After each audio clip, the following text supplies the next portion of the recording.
Is Windows failing to load because of the Service Fabric Client Library DLL? I'm Sophie Chen, a senior Windows support engineer. I've diagnosed the corruption and have the fix ready. Don't let Service Fabric Client Library slow you down. The automated repair toolkit is available in the description. This is the Service Fabric Client Library, the core client execution library for the Microsoft Azure Service Fabric. It allows Windows to communicate with localized or remote microservice clusters.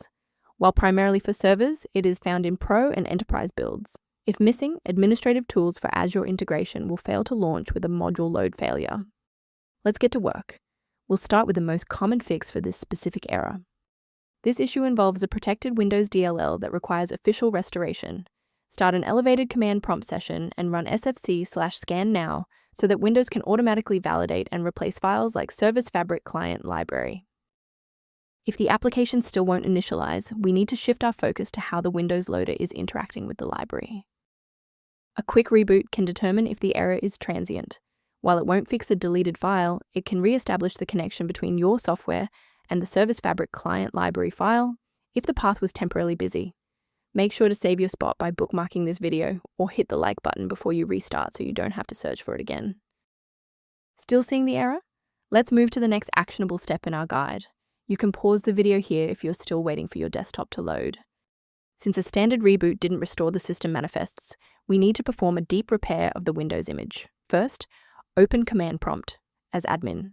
Second, you're going to type dism /online /cleanup -image /restore health, then hit enter. Why are we doing this?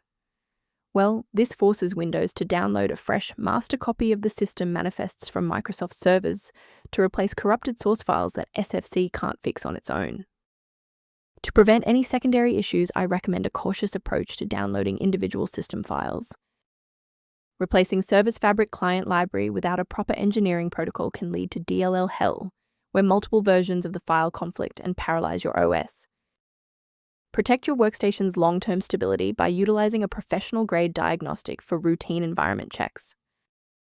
The official utility reference below outlines an approach to managing Service Fabric Client Library within a Windows library environment.